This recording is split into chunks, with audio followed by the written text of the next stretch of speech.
आज हम लोग जो शुरुआत करने वाले हैं यहाँ से, आप लोग थोड़ा गौर से देखना। आज हम लोग एक न्यू चैप्टर शुरू करेंगे, ठीक है।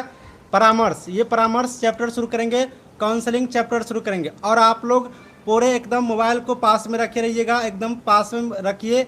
और सभी का सभी स्टूडेंट एकदम गौर करके एकदम बिल्कुल अच्छी तरीके से समझना। ये काउंसलिंग चैप्टर है, बहुत ही ज़्यादा इम्पोर्टेंट नहीं है, लेकिन आपके लिए सिलेबस में है तो थोड़ा सा आपको पढ़ना यहाँ पर ज़रूरी है, ठीक है। जो जो इम्पोर्टेंट चैप्टर था, जैसे कि इम्पोर्टेंट चैप्टर का जो पहला था स्वास्थ्य की अवधारणा, स्वास्थ्य की अवधारणा वो चैप्टर हमने ख़त्म कर लिया पहले ही। उसके बाद health policy, health policy, health program, उसके बाद हेल्थ ऑर्गेनाइजेशन। ये जो 4 चैप्टर था ये वेरी वेरी इंपॉर्टेंट चैप्टर था, वेरी वेरी इंपॉर्टेंट चैप्टर था जो हम आपको पढ़ा दिए। बाकी इधर का उतना इम्पोर्टेंट नहीं है, फिर भी आप लोग के सिलेबस में तो पूरा कवर कराऊंगा। और ये 7वां चैप्टर है, ठीक है। इसलिए आप लोग गौर से ध्यान से सुनना। और आज हम इस चैप्टर को ख़त्म करने का कोशिश करेंगे और आप लोग ध्यान से रहेंगे तो चलिए एक बार कमेंट करके बता दीजिए।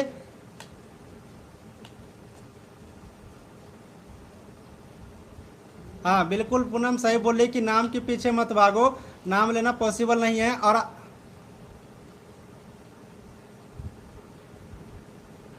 आईसी, चंदा एक बात कमेंट करो कि सर आईसी बता दीजिए, आईसी बता दीजिए। यहाँ पर इंफॉर्मेशन एजुकेशन कम्युनिकेशन, ये बहुत बड़ा चैप्टर नहीं है, छोटा सा टॉपिक है, पढ़ लेना, इसलिए मैं इनको यहाँ पर छोड़ दिया हूँ, ठीक है। इंफॉर्मेशन, सूचना, यहाँ पर समझ लो, सूचना, सूचना और शिक्षा का संप्रेषण था। सूचना देना और शिक्षा देना, सूचना और शिक्षा के बारे में बताना, ये संप्रेषण था। एक बार देख लेना, बहुत ज़्यादा नहीं था, इसीलिए मैं उस टॉपिक को यहाँ पर सोचा कि छोड़ ही देते हैं, आप लोग खुद से पढ़ लेना, ठीक है। कुछ खास उसमें नहीं है, आप लोग एक बार देख लेना, ठीक है। प्रॉब्लम होगा तो मुझे बताना। चलिए एक बार कमेंट करके बताओ, कमेंट करके बताओ कि क्लास को शुरू करूँ क्या। कमेंट करके बताइए क्लास को शुरू करें। सबके पास आवाज़ जा रही है, सबको फोटो दिख रहा होगा, सबको स्क्रीन दिख रहा होगा अच्छा से। एक बार कमेंट करके बोल दो क्लास को शुरू करें क्या। आपके कमेंट ही हमें यहाँ पर सब कुछ है, ठीक है। आप कमेंट करते रहो।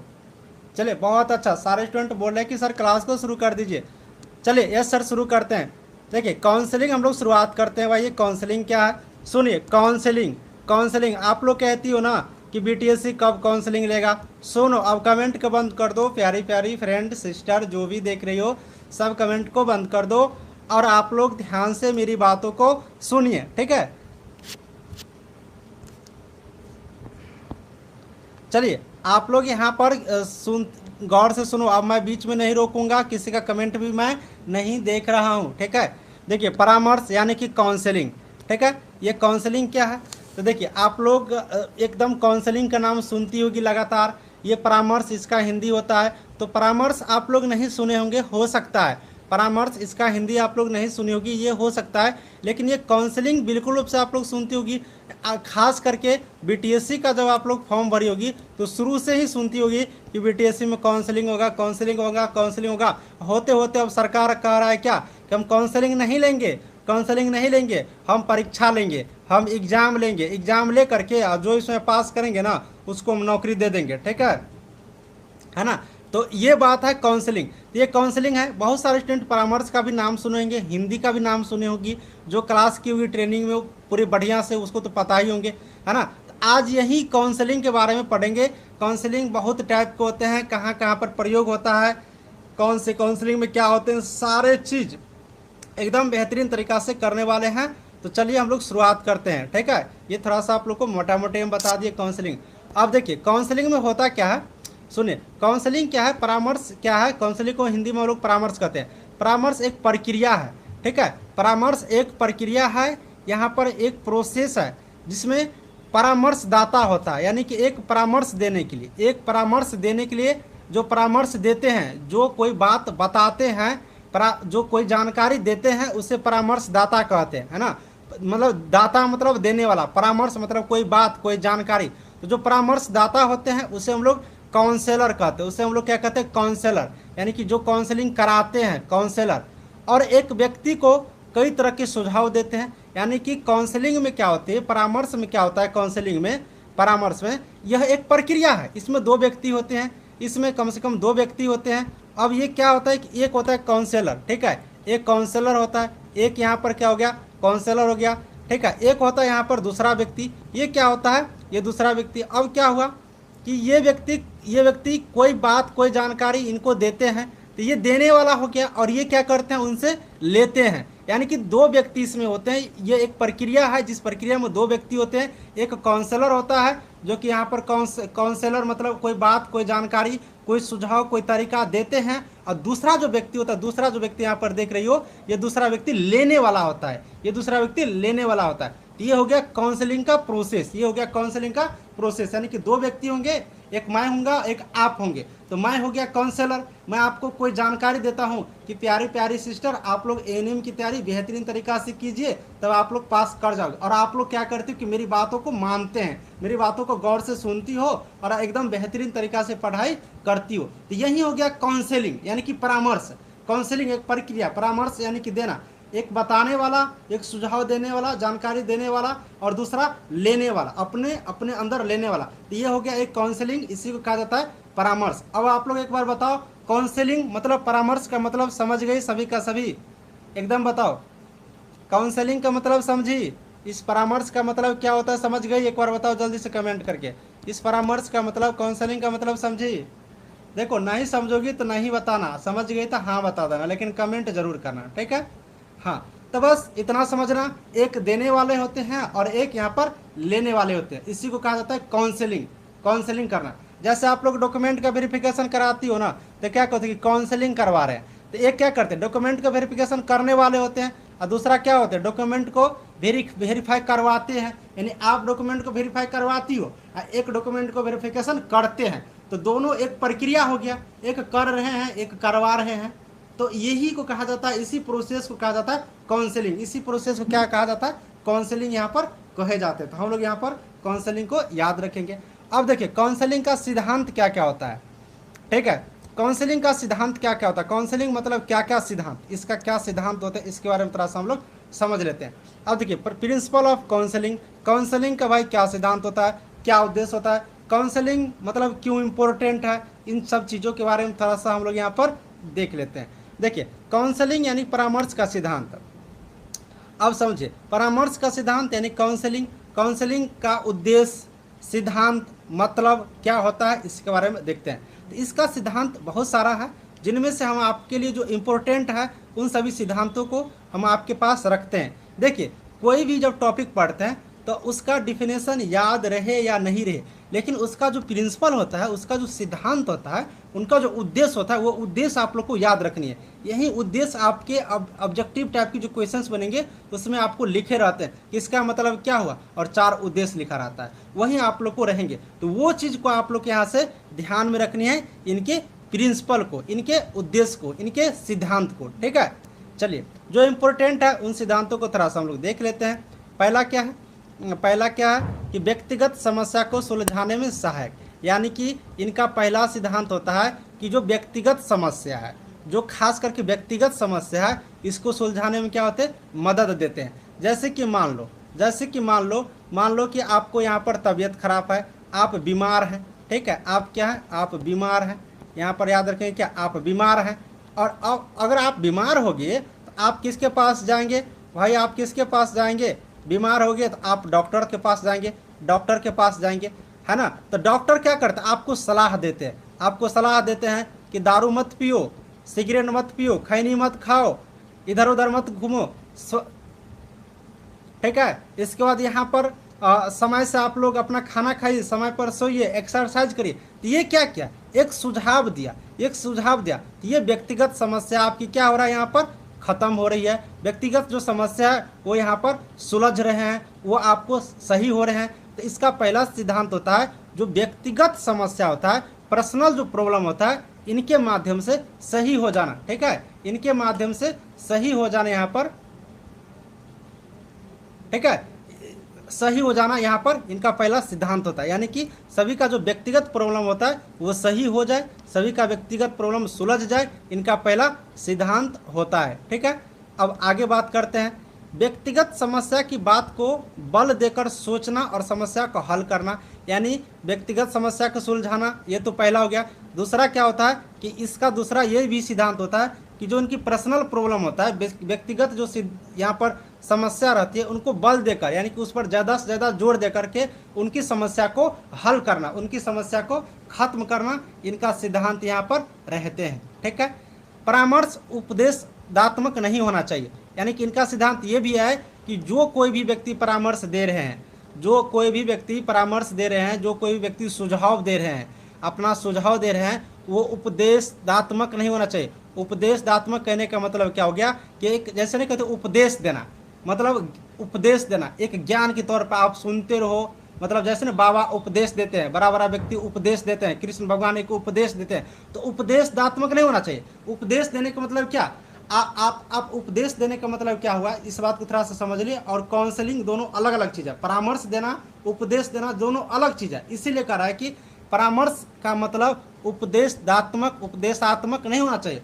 उपदेशात्मक इसलिए नहीं होना चाहिए कि उपदेश देने का मतलब क्या, आपको कोई उपदेश दे दिया, वो चीज़ आपको एकदम करना ही है, 100% करना ही है। लेकिन परामर्श में मतलब क्या होता है, एक सुझाव, एक आपको सुझाव दिया, उस तरीका को आप लोगों को सोचिए, समझिए, करिए, आपको वहाँ पर पूरी चीज़ें होती हैं। तो यही कारण है कि उपदेशात्मक नहीं होना चाहिए, एकदम नॉर्मल होना चाहिए, जो लोग समझ सके, जिनको लोग कर सके।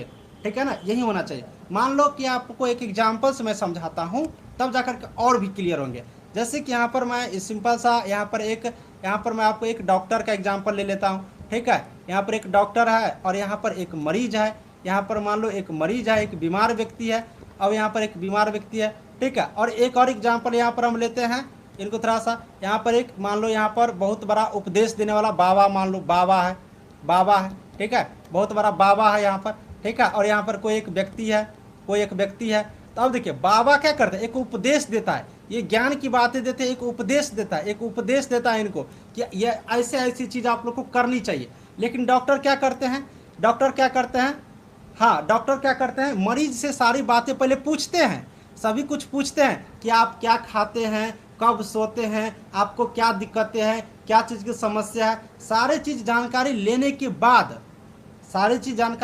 बाद ये अपने इलाज बताते हैं, अपने परामर्श देते हैं कि नहीं आप जो भी आपने बताया कि खैनी मैं नहीं खाता हूँ, मैं सवेरे व्यायाम नहीं करता हूँ, समय पे खाना नहीं खाता हूँ, तो ये सारी चीज़ आपको नहीं करना चाहिए। तो ये हो गया परामर्श, ये हो गया काउंसलिंग, यानी आपकी जानकारी को देखते हुए उस पर विचार करके आपकी समस्या को खत्म करना, आपकी समस्या को सुलझाना। तो यही कह रहा है कि इनका सिद्धांत क्या होता है कि परामर्श उपदेशात्मक नहीं होना चाहिए, यानी कि ये ज्ञान वाला बात, आदेश वाला बात नहीं होना चाहिए, एकदम बिल्कुल सीधा साधा होना चाहिए, जो लोग समझ सके और उनको लोग पालन कर सके। ठीक है, गौर से सुनना, दोबारा नहीं समझाऊंगा। ठीक है, अच्छा से सुनना। इसके बाद व्यक्ति के साथ विश्वास और आत्मविश्वास का संबंध रखना चाहिए। परामर्श का मतलब ये भी होना चाहिए कि जो व्यक्ति, एक दूसरे के व्यक्ति, जब आप लोग परामर्श देते हैं, कोई परामर्श लेते हैं, तो एक दूसरे के साथ एकदम विश्वास होनी चाहिए। जैसे कि आपको मैं परामर्श दे रहा हूँ, अभी मैं आपको पढ़ा रहा हूँ कि बाबू आप लोग पढ़ो, नहीं पढ़ोगे तो एग्जाम पास नहीं कर पाएंगे। आपका मैं टेस्ट लेता हूँ, ऑब्जेक्टिव टाइप का क्वेश्चंस करवाता हूँ और कहता हूँ कि 30 नंबर वाले कमज़ोर हो, है ना। तो ये क्या होगा, आप मेरे पे विश्वास करते कि नहीं सर जो बता रहे हैं ना बिल्कुल सही बात है, बिल्कुल सही बात है कि 40 में 35 लाना चाहिए, 38 लाना चाहिए, 30 पे ठीक नहीं है। तो ये क्या हो गया कि एक दूसरे का विश्वास बना होना चाहिए, है ना। तो इसमें एकदम आत्मविश्वास का एकदम संबंध होना चाहिए, एक दूसरे के साथ एकदम विश्वास होना चाहिए, इनका ये सिद्धांत होता है। ठीक है, उसके बाद है उपभोक्ता यानी क्लाइंट मतलब जो परामर्श लेते हैं, जैसे आप लोग और मैं परामर्श दे रहा हूँ, आप लोग परामर्श ले रहे हैं, तो परामर्श जो लेने वाले होते हैं उसी को क्लाइंट कहते हैं, उपभोक्ता कहते हैं। उपभोक्ता की ज़रूरत को पहले देखना, यानी कि जब आप परामर्श देते हैं तो ये समझ लेना चाहिए कि उपभोक्ता जो है, जो क्लाइंट है, जो परामर्श ले रहे हैं, उनकी क्या ज़रूरत है। मान लो कि उनको ज़रूरत होंगे कि मुझे प्राइवेट कंपनी में काम करनी है, मुझे अपनी दुकान खोलना है, मुझे सॉफ्टवेयर कंपनी में काम करने है, मुझे एएनएम नर्स बनना है, मुझे जीएनएम नर्स बनना है, तो उनकी क्या ज़रूरत है वो चीज़ पहले देखना चाहिए। ऐसा नहीं कि मतलब कुछ भी आप परामर्श दे दो, हाँ आप बहुत अच्छे पढ़ने में, आप इंजीनियर बन जाओ, आपके मन यहाँ डॉक्टर बनने का, कह रहा है इंजीनियर, नहीं इंजीनियर बन जाओ, नहीं इंजीनियर मत बनना, टीचर बन जाओ, नहीं टीचर मत बनो, आप ये बन जाओ। तो यही चीज़ होता है परामर्श, मतलब जो देने वाला होता है, वो जो उपभोक्ता होता है, उनकी क्या ज़रूरत है, उन ज़रूरत को क्या करेंगे, देख लेंगे, समझ लेंगे, उसके बाद परामर्श देनी चाहिए। ये सभी का सभी सिद्धांत है परामर्श का, ठीक है। अब आप लोग बताओ, अभी तक में मैंने 4-5 सिद्धांत बताया हूँ परामर्श का, काउंसलिंग का, ये सबको समझ में आ गया? तो एक बार कमेंट करके मुझे बताओ जल्दी से, ठीक है। 3-4 और यहाँ पर सिद्धांत है, मैं बताऊँगा। पहले इतना बताओ, ये सारे के सारे जो मैंने अभी सिद्धांत बताया हूँ सबको समझ में आ गया?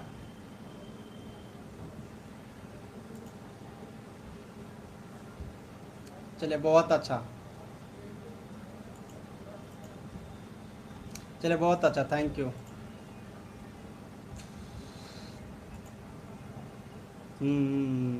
पता है मुझे, समझ गई होगी, मैं इतना अच्छा समझा रहा हूँ तो क्यों नहीं समझेंगे। चलिए बहुत अच्छा, थैंक यू। चलिए थोड़ा सा और भी इनका कुछ कुछ सिद्धांत है, ये भी थोड़ा सा समझ लेते हैं भाई, इनका क्या और कुछ सिद्धांत है।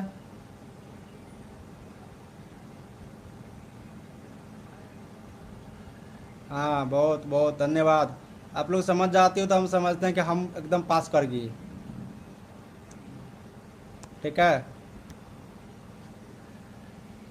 कम्युनिटी हेल्थ नर्सिंग में फैमिली प्लानिंग के लिए का अहम रोल है काउंसलिंग। हाँ हाँ, काउंसलिंग बहुत इंपॉर्टेंट रोल है, सारा चीज़ मैं समझाऊंगा। बबली हड़बड़ाइए नहीं, पहले पढ़िए पूरा, हर चीज़ मैं बताऊंगा, आपको कुछ नहीं पूछना पड़ेगा।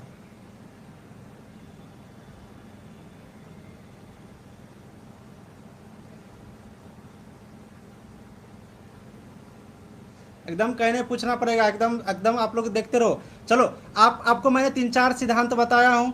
अब आप लोग को करना क्या है कि कुछ और भी सिद्धांत है, कुछ और भी सिद्धांत है, इनको थोड़ा सा समझिए, सिद्धांत एकदम इंपॉर्टेंट है। देखिए अगला सिद्धांत क्या, तो कमेंट को बंद कर दीजिए प्लीज, एकदम कमेंट को बंद कर दीजिए प्लीज, और आप लोग समझेंगे। देखिए परामर्श में व्यक्ति की भावना विश्वास का सम्मान करनी चाहिए। जब परामर्श हम लोग किन्हीं को देते हैं, किन्हीं का काउंसलिंग जब करते हैं, काउंसलिंग जब करते हैं तो व्यक्ति की जो भावना है, उनकी क्या भावना है, उनका क्या आप पे विश्वास है।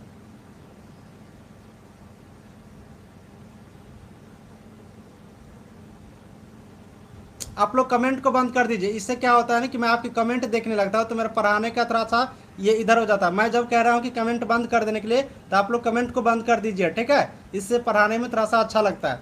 आपकी जो प्रॉब्लम होगा उसके लिए मैं टाइम दूंगा, आप पूछ लेना। चलो इससे क्या होगा कि टाइम बचता है और पढ़ाने में थोड़ा सा अच्छा लगता है। तो मुझे आपकी कमेंट देखने में 2 मिनट टाइम निकल जाता है। देखिए परामर्श में व्यक्ति की भावना विश्वास का सम्मान करनी चाहिए। यानी कि जब आप लोग परामर्श करते हैं, किसी का काउंसलिंग करते हैं, किसी का परामर्श लेते हैं या परामर्श किन्हीं को देते हैं, तो उनकी क्या भावना है, उनका क्या विश्वास है, उनको सम्मान करनी चाहिए। ऐसे नहीं कि आपसे जब कुछ भी चीज़ पूछने के लिए आ रहे हैं तो बस आप क्या करो कि उनकी बात को नहीं सुन करके अपने मन से एकदम पूरी की पूरी कहानी उनको बताते जा रहे हैं। नहीं, उनकी क्या भावना है। क्योंकि देखिए जब कोई काउंसलिंग करवाने के लिए आते हैं तो क्या होते हैं कि वो सब कुछ नहीं बताना चाहते रहते हैं। तो अगर आप उनकी भावना को समझेंगे, आप उनकी तरह उनके साथ व्यवहार करेंगे, तो उनको लगेगा कि नहीं नहीं नहीं, एकदम ये तो मेरा मतलब भाई है, ये तो मेरी सिस्टर है, ये तो मेरे एकदम इस टाइप का है। तो वो आपको हर चीज़ बताएंगे, तब जा करके क्या होगा, आप उनका काउंसलिंग, आप उनकी जो पूरी परामर्श जो देने वाले हैं सब कुछ आसानी से कर पाएंगे। इसलिए उनकी भावना को और उनके विश्वास को इज्जत करनी चाहिए, सम्मान देनी चाहिए।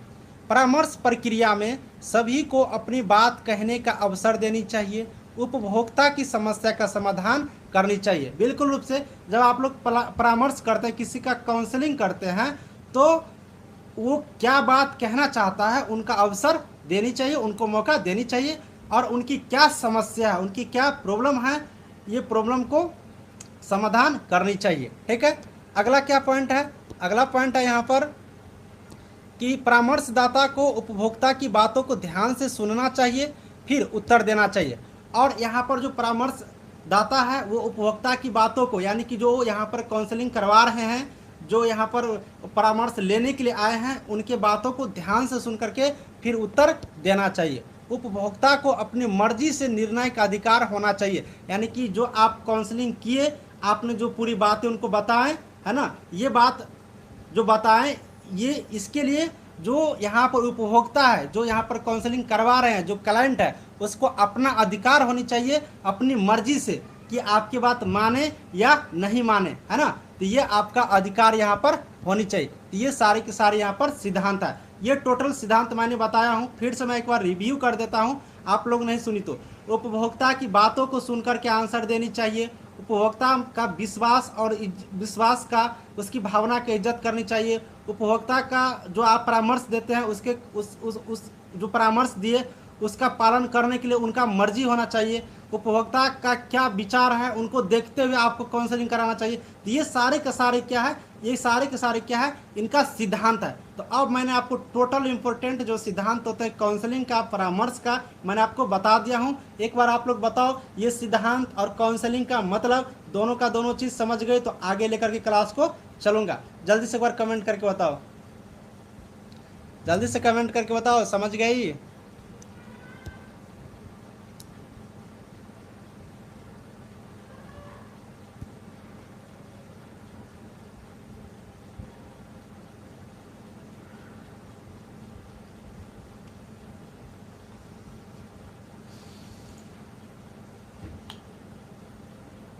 कहाँ चल गए कमेंट अब? हाँ ठीक है।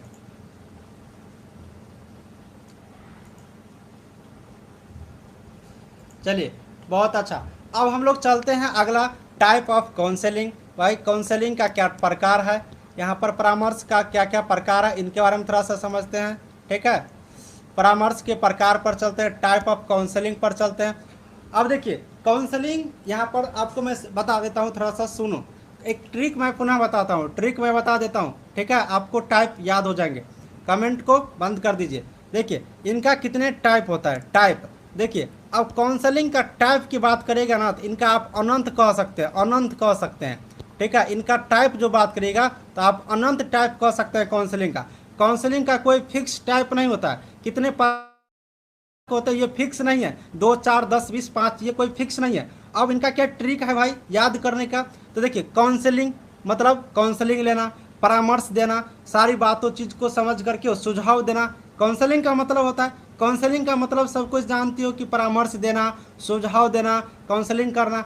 अब काउंसलिंग आप जिस चीज़ का करिएगा वो उसी प्रकार के काउंसलिंग हो जाते हैं। जैसे आपने संप्रेषण में पढ़ रहे थे कि आप जिस चीज़ का सूचना दीजिएगा, आदान प्रदान करिएगा, वो उसी प्रकार की संप्रेषण हो जाता था।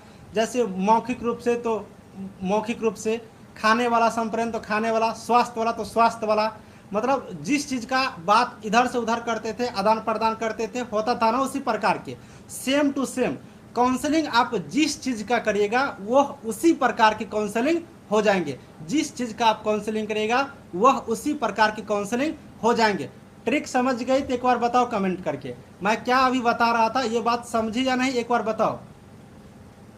काउंसलिंग का प्रकार मतलब आप जिस चीज़ का काउंसलिंग करिएगा वह उसी प्रकार की काउंसलिंग कहलाते हैं।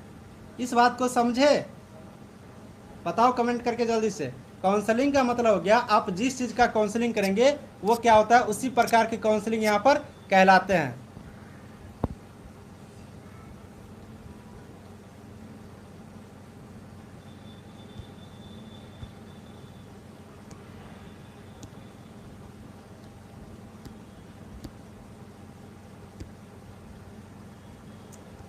समझ गए? अगर आप इतना समझ गए तो समझ जाइए कि आप काउंसलिंग का टोटल यहाँ पर टाइप आप समझ गए। ठीक है,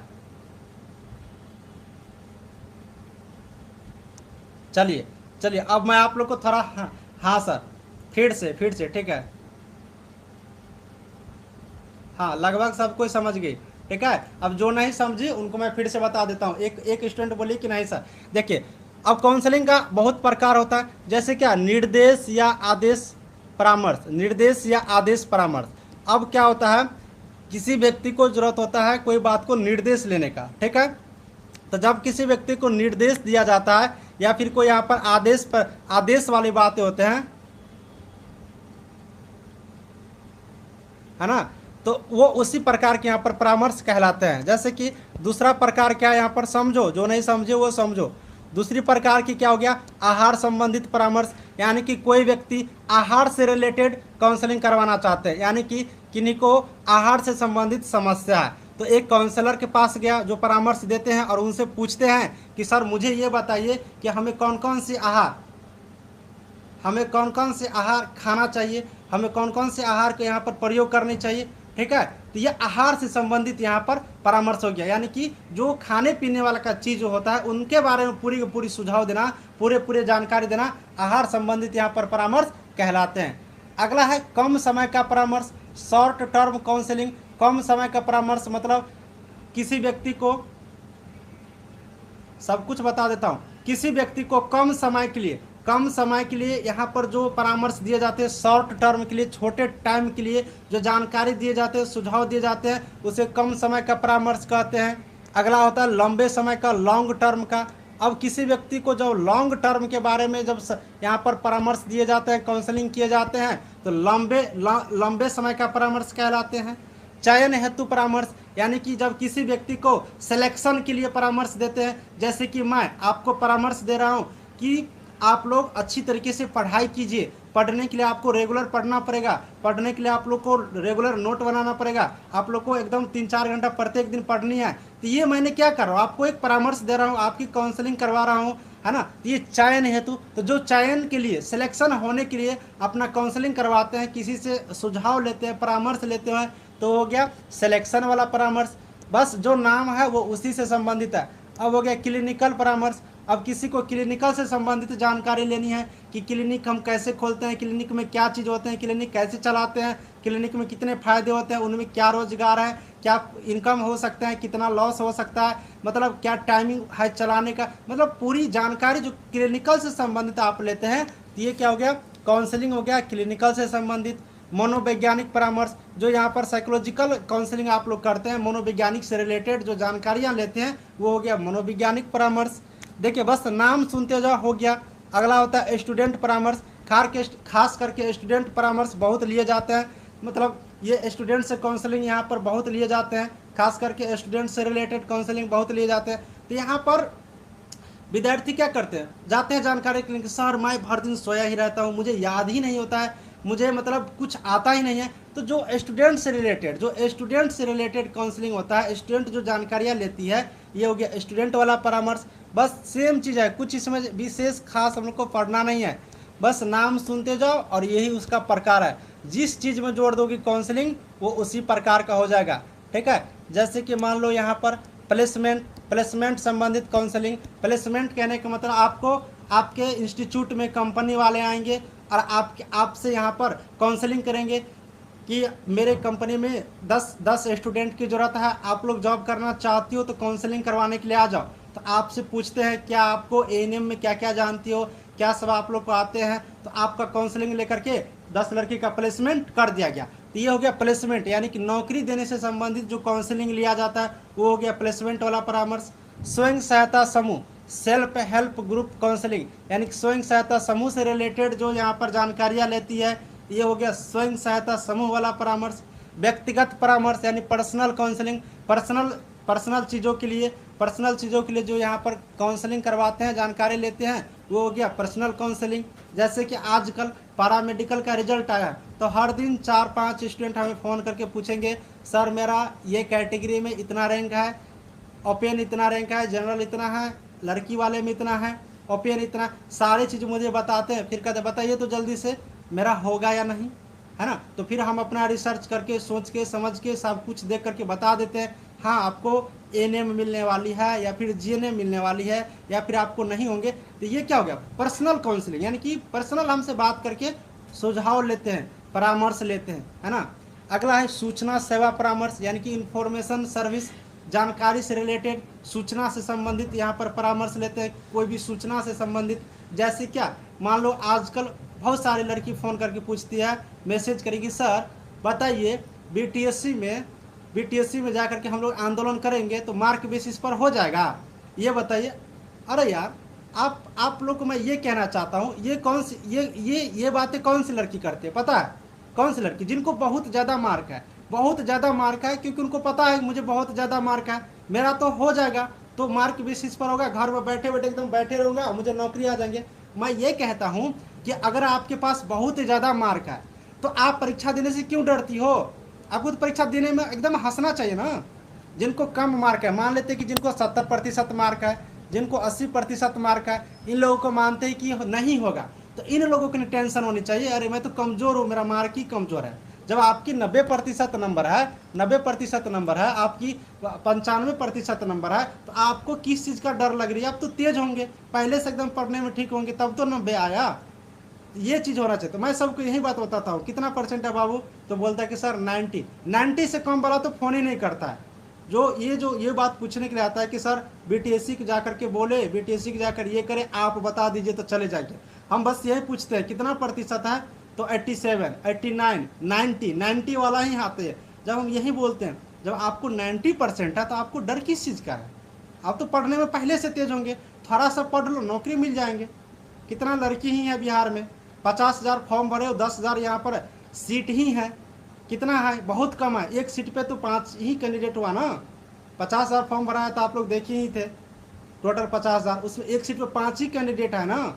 बताओ, जनरल कंपटीशन की तैयारी करने के लिए जाओगी तो एक सीट पर 200 कैंडिडेट, एक सीट के लिए 200 कैंडिडेटों का यहाँ पर एग्जामिनेशन देने होते हैं, और आपके पास सिर्फ 5 है, सिर्फ 5 है। बताओ कितनी आसान है कंपटीशन। फिर भी समझ में नहीं आता, क्योंकि उनको तो पता है मैं प्राइवेट से पढ़ के आई हूँ, मेरे पास ज़्यादा नंबर है और मेरा हो ही जाएगा, क्योंकि मेरे पास कोई जानकारी ही नहीं है ना। तो यही चीज़ होता है, यही चीज़ होता है जो नहीं पढ़ने वाले। तो इसी को बोला जाता है सूचना, यानी कि हमसे सूचना लेते हैं, हमसे इन्फॉर्मेशन लेते हैं कि सर बताइए क्या होगा। तो मैं मना कर देता हूँ सीधा कि मुझे इस सब से संबंधित मत पूछिए, पढ़ के नौकरी लीजिए, पढ़ने से ही होता है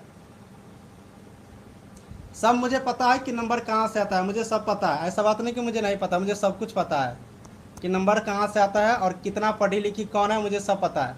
पढ़ने वाले को कभी डर नहीं होता है पढ़ने से, मैं ये चीज़ देख लिया हूँ, ठीक है, मैं ये चीज़ देख लिया हूँ, है ना। तो ये हो गया सूचना से संबंधित परामर्श, यानी कि चलो टॉपिक को चेंज करो, हम लोग पढ़ते हैं। तो जो सूचना से संबंधित है, जो इन्फॉर्मेशन लिया जाता है ना, जो इन्फॉर्मेशन लिया जाता है उसको यहाँ पर बोला जाता है सूचना परामर्श, यानी कि इन्फॉर्मेशन सर्विस, ठीक है। थोड़ा सा चलिए नेक्स्ट पर चलते हैं।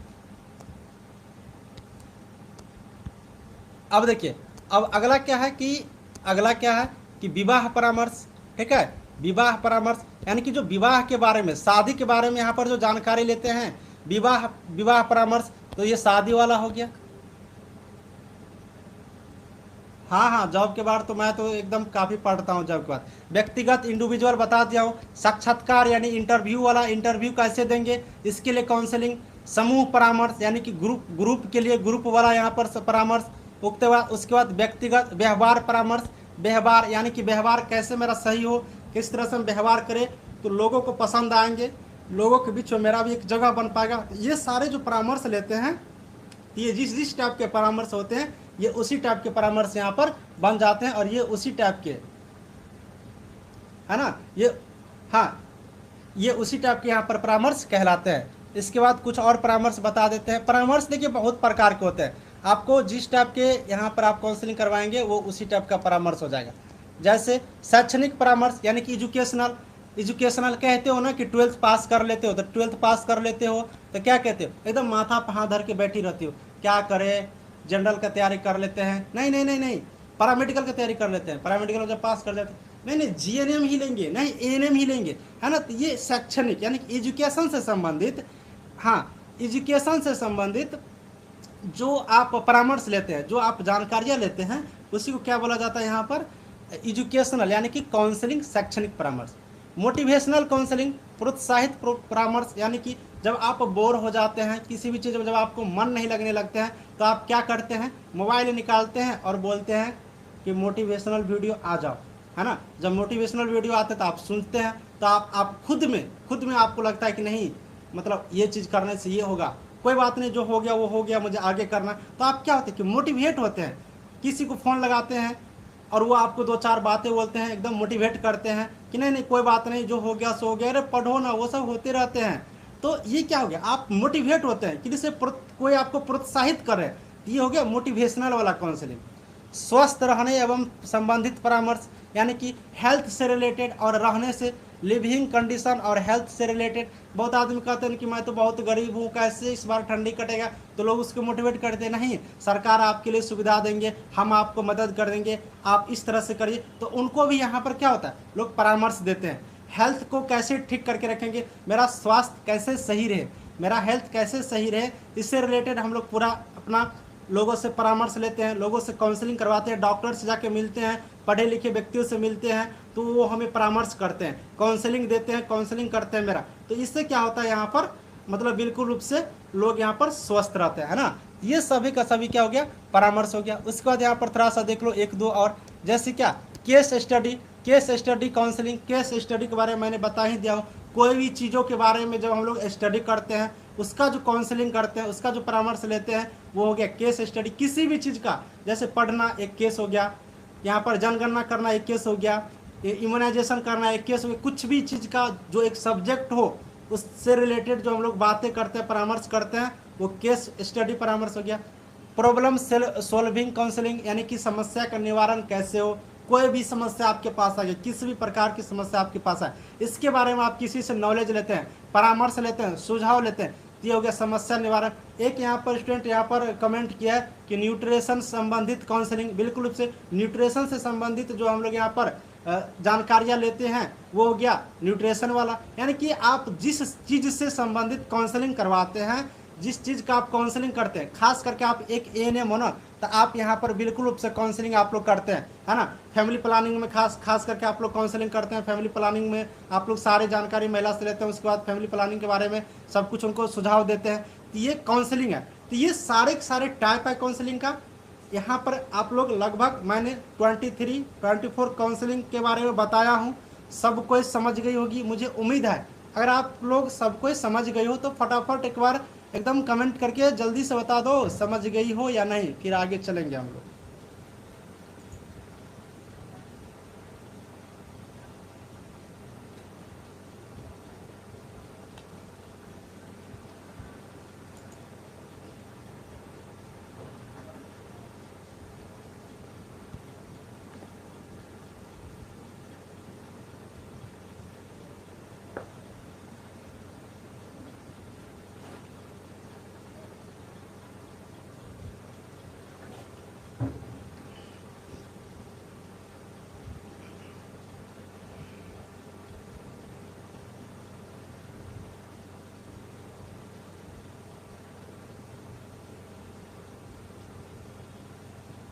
आहार संबंधित मतलब जो खाने पीने वाला चीज़ होता है ना, उसके बारे में जानकारी लेना, ठीक है। आहार संबंधित मतलब क्या, भोजन, आहार, खाद्य पदार्थ। चलिए, सबको थैंक यू, सबको। आप लोग समझ जाती हो ना, तो मुझे लगता है कि हम जंग जीत लिए हैं। आप लोग को समझा देना, समझ लो, सबसे बड़ी काम है, ठीक है। आप लोग को समझा देना, लड़कियों को समझा देना सबसे बड़ी काम होता है। पता है, मैं आपको एक बात बताता हूँ। मैं ना एकदम एक बार सीतामढ़ी में गए थे पढ़ाने के लिए, ठीक है। सीतामढ़ी में पढ़ाने के लिए गए थे, तो 10th वाले कैंडिडेट को, ठीक है। सीतामढ़ी में पढ़ाने के लिए गए थे, ठीक है। तो मैं आपको बताता हूँ, मुझे ना साइंस पोर्शन पूरा मजबूत था, ठीक है। साइंस पोर्शन मुझे पूरा एकदम मजबूत था। खास करके बायोलॉजी का तो हम एकदम एक्सपर्ट थे एकदम, ठीक है। बायोलॉजी तो मुझे अच्छे तरीके से आता था। तो जब हम पढ़ाने के लिए गए थे सीतामढ़ी में, तो मतलब वहाँ हम पढ़ते थे, कुछ दिन के बाद बताते हैं, वहाँ पर हम पढ़ते थे। तो कोचिंग में मुझे जब गया ना, तो मुझे बताया गया कि आप सर बायोलॉजी पढ़ा देंगे तो बेहतर होगा। वहाँ पर मतलब ज़्यादातर लड़कियाँ ही थी, और हाँ, और बायोलॉजी वहाँ पर पढ़ाने वाले मतलब किसी से समझती ही नहीं थी लड़की। तो मुझे बताया गया, हाँ, निशा करके मैं सीतामढ़ी से हूँ। तो सीतामढ़ी में एक पुपरी जगह है, पुपरी है ना, पुपरी हम गए थे। एक पुपरी जगह है, आप जानते होगी, यहाँ पर जनकपुर रोड है, पुपरी, यहीं पे मैं पढ़ाने के लिए गया था, ठीक है। तो जब मैंने 2 क्लास करवाया ना बायोलॉजी का, तो एकदम पहले 5 दिन का मुझे डेमो दिया गया, ठीक है। हाँ, 5 दिन का मुझे डेमो दिया गया। 5 दिन का जब मुझे डेमो दिया गया, कहा कि सर आप 5 दिन का डेमो करके बताइए, फिर हम आपको बताएंगे। हाँ, बिल्कुल रूप से जानती होगी। वो बताए कि 5 दिन का आपको डेमो है, आप 5 दिन पढ़ा के दिखाइए बायोलॉजी। जो उन लोगों के क्या, उस कोचिंग में सबसे टफ विषय था बायोलॉजी, कोई नहीं पढ़ा पाते थे, एकदम आते थे सर चले जाते थे, ठीक है। तो ये 5 दिन का मुझे डेमो क्लास दिया। एकदम हम एकदम इस तरह से कलम लेके जाते थे, उनका मार्कर, ऑफिस में जाते थे, एकदम 3-4 मार्कर लेते थे, चले जाते थे। और जब उनको पढ़ाना शुरू किए कोशिका के बारे में, कोशिका क्या है, कोशिका कितने प्रकार के होते हैं, कोशिका झिल्ली क्या, पूरा फिगर सब जो बनाने लगे, तो सारे लोग समझ गए कि नहीं, आप एकदम कंफर्टेबल है ना। तो लड़कियों को समझा देना, है ना, लड़कियों को समझा देना समझ लो कि सबसे ज़्यादा इंपॉर्टेंट है। मोना कह रही कि सर हमको भी पढ़ना है बायोलॉजी आपसे। बायोलॉजी तो एकदम आंख बंद करके पढ़ा दूंगा तो एकदम याद हो जाएगा, ठीक है। एकदम 9, 10th, 11th, 12th तक तो एकदम ऐसे पढ़ा दूंगा तो समझ में आ जाएगा। अन्नू कह रही कि सर आप नीट किए हुए हैं। हम बहुत कुछ किए हुए हैं, ठीक है, हम बहुत कुछ किए हुए हैं। ये मत पूछो हम क्या नहीं किए सो पूछो, हम सब कुछ किए हुए हैं, बहुत कुछ किए हुए हैं। हम सब कुछ तो नहीं किए हैं, बहुत कुछ किए हुए हैं, ठीक है। मेरे बारे में जानना चाहती हो, मैं फिर बता देता हूँ। एक वीडियो मैंने बताया था, ठीक है। हाँ, मैं एक वीडियो में बताया था। वैसे मैं बताना नहीं चाह रहा था, कभी मैं नहीं बताता हूँ ये सब चीज़ें, मुझे अच्छा नहीं लगता है ना, है ना, कभी मुझे अच्छा नहीं लगता। लेकिन हम एक वीडियो में बताए थे, किसी के लिए मैं बताए थे, तो मैं अभी भी आपको बता देता हूँ। मेरा मेरा एज 26 हो रहा है, ठीक है। और मैं 3 जॉब अभी तक मैं छोड़ चुका हूँ, 3 जॉब छोड़ चुका हूँ, रिजाइन दे चुका हूँ। और ये मेरा 4th जॉब है, ये मेरा 4th जॉब है, ठीक है। इतने समझ लो, बोल तो दिया हूँ। हाँ, इतना समझ लो ना, मेरा 26 एज है, एज मेरा 26 है, ठीक है। और 3 जॉब मैंने छोड़ चुका हूँ, 3 जॉब मेरा कंप्लीट हो चुका है, मतलब एकदम ये कर लिया है। हाँ, अभी चौथा सचिवालय में कर रहा हूँ ना, क्योंकि मुझे आपको पढ़ाना था, इसलिए यहाँ पर आराम लगता है। बताएंगे अनुपमा सब कुछ। हाँ हाँ बताएंगे स्मिता, आराम आराम से सब कुछ बताएंगे, एकदम हड़बड़ाओ नहीं, ठीक है, हड़बड़ाओ नहीं, सब कुछ हम बता देंगे। बस इतना समझ लो। एक पूछिए अभी ना कि सर आप क्या किए हैं। हम बहुत कुछ किए हैं, मैं अपना दिखा दूंगा सब कुछ, आप लोग को दिखा दूंगा। मैं मुझे स्टूडेंट पर बहुत यकीन होता है, ठीक है।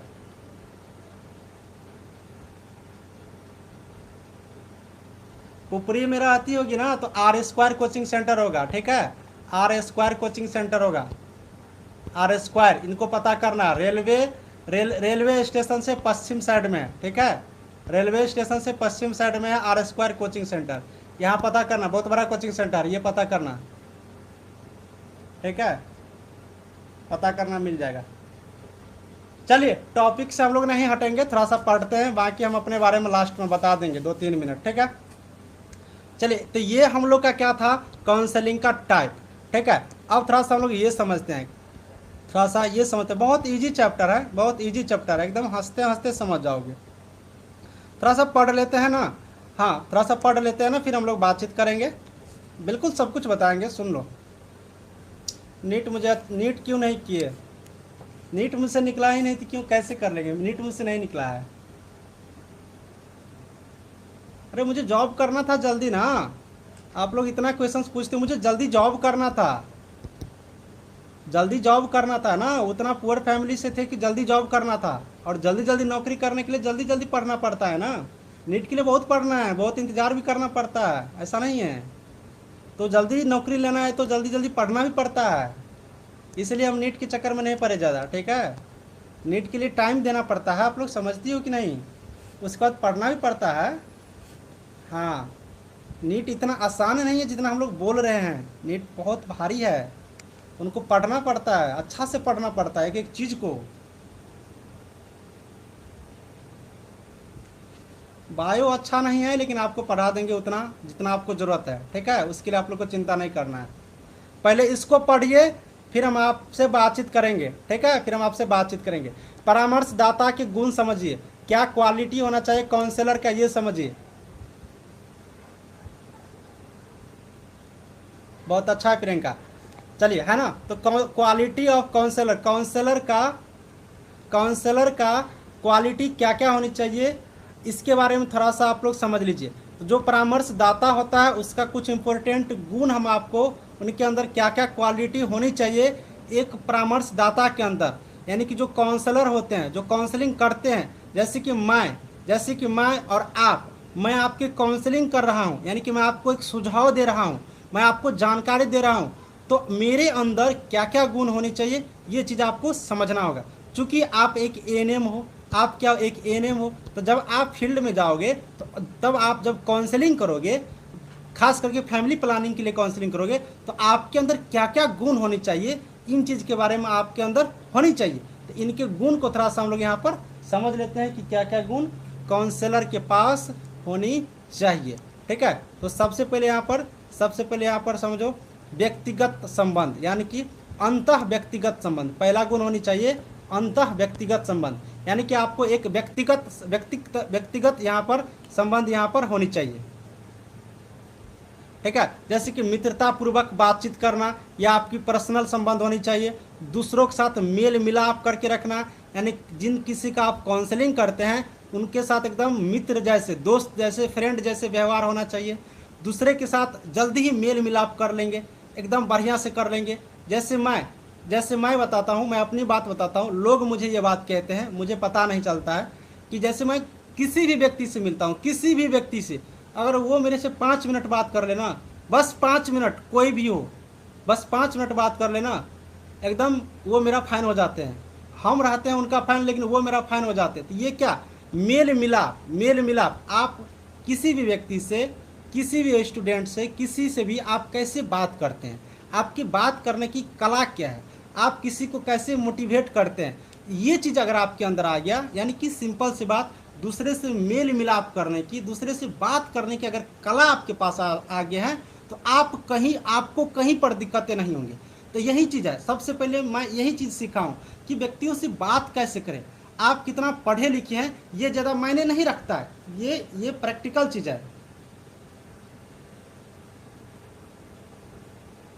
ना। ये आपका प्रैक्टिकल चीज़ होना चाहिए कि किसी भी व्यक्ति से यहाँ पर कैसे बातचीत करेंगे तो यहाँ पर वो मेरा फैन हो जाए, तो यहाँ पर पढ़ाई कभी जरूरत नहीं पड़ता है ना। तो यहाँ पर कभी पढ़ाई की जरूरत नहीं पड़ता। आपका माइंड का इस्तेमाल करो, आप अपनी विवेक का इस्तेमाल करो, और आप सब कुछ समझ जाओगे यहाँ पर कि कैसे कैसे होते हैं, कैसे कैसे दुनिया में लोग कैसे हैं।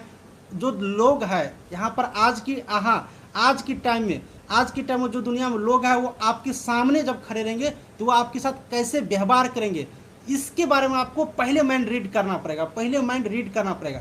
आजकल आप लोग 2 नाम सुनी होगी, खास करके 2 नाम खास करके सुनी। एक नाम के मैं बताता हूँ, यूट्यूब पर सर्च करना।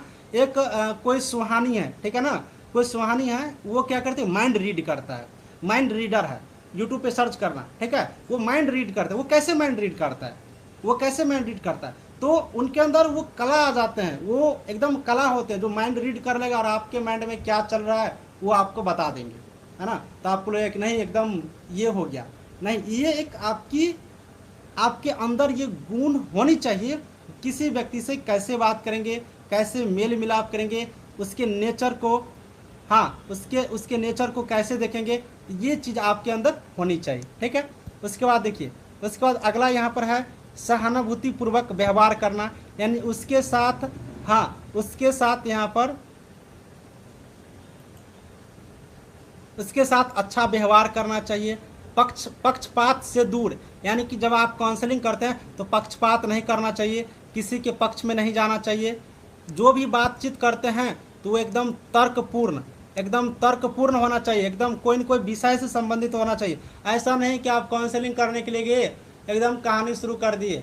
जैसे गांव घर में देखते रहते हैं, खास करके महिलाओं को, एकदम बात करना शुरू हुआ, कहाँ से शुरू हुआ, किस टॉपिक पर, वो तो भूल जाओ। जैसे मान लो देखे हैं, खास करके मान लो कि सबका मौसी होंगे ना, तो आपकी मम्मी जब आपकी मौसी से बात करेंगे तो किस लिए बात कर रहे हैं वो चीज़ छूट जाता है। लेकिन वैसे बात करते करते 2 घंटा निकल गया, तब पता चलता है नहीं आपको हम फ़ोन किए थे कि घर पे सब कुछ ठीक ठाक है ना, ये सब्जेक्ट है मान लो, लेकिन ये बात भूल करके वो सारे बात कर रहे हैं, तो वो तर्कपूर्ण छोड़ दिया, वैसे ही बात कर रहे हैं। 2 घंटा 3 घंटा 4 घंटा कर रहे हैं। आज आपकी फ्रेंड का मैं ले रहा हूँ, है ना, आपकी फ्रेंड का, आप अपने फ्रेंड से पूछने के लिए फ़ोन किया कि नोट्स मुझे भेज दो, आप नोट्स के बहाने 2 घंटा फ़ोन कर रहे हो, है ना, एकदम प्रियंका मैं कमेंट देख रहा हूँ, ठीक है। तो वो तर्कपूर्ण होना चाहिए, एकदम कोई न कोई तर्कपूर्ण होना चाहिए। और एक धैर्य, ये सबसे इम्पोर्टेंट है। आपके अंदर क्या होना चाहिए, एक धैर्य होना चाहिए, है ना।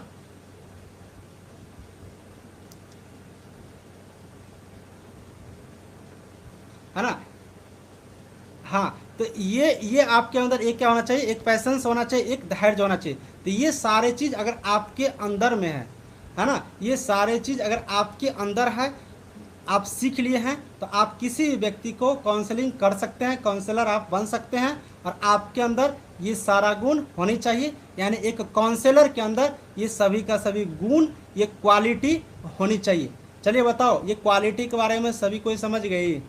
और भी क्वालिटी है इसका, बताऊंगा, बहुत सारा क्वालिटी है।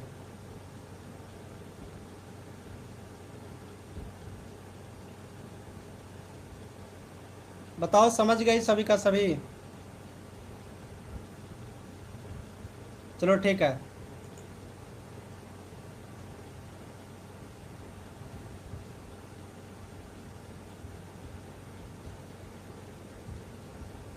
हाँ,